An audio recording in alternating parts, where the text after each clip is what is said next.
Good day mga kababkada, kamusta na kayo? Nabasa nyo ba yung post ko nung nakaraan? Yung di baling barya ang kinikita, basta tuloy-tuloy.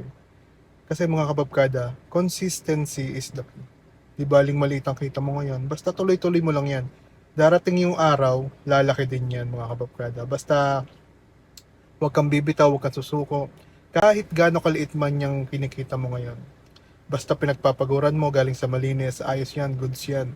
Tuloy-tuloy mo lang yan mga kababkada. Pero sa video na to mga babkada, pag-uusapan natin yung trending na tanong, di ba?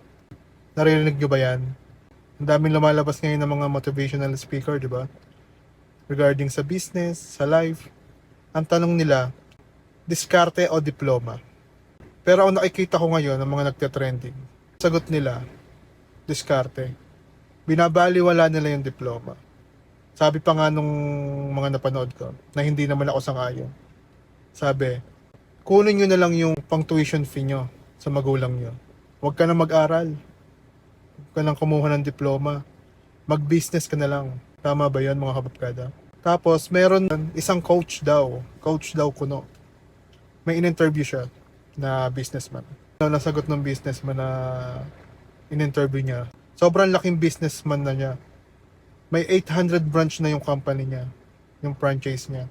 Ang sagot nung businessman na yon, ba't di natin pwedeng pagsamahin? Di ba? Yun ang tamang sagot. Bakit hindi tayo kumuha ng diploma tsaka diskarte? Mas malaki yung magagawa nun sa ating pagbibusiness, sa ating buhay. Yung may diploma ka na, may diskarte ka pa. Yan ang the best na advice ko sa mga kabataan ngayon. Huwag na huwag kayong magpapadala sa mga coach na yan.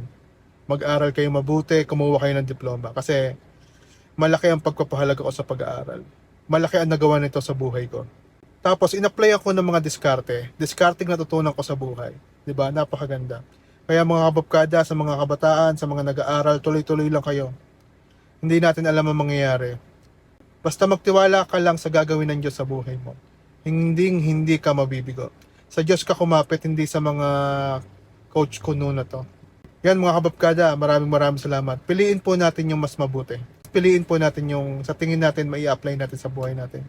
Huwag tayo basta makikinig sa mga coach na to na kung ano-ano ang sinasabi. Basta kung ano yung sa tingin mo mai-apply mo sa buhay mo, yun ang gawin mo. Tingin mo makakabuti sa buhay mo, yun ang gawin mo. At higit sa lahat, ilapit mo ang lahat sa Diyos. Yan mga kababkada, maraming salamat. Sa Diyos ang lahat ng papuri. See ya mga kababkada!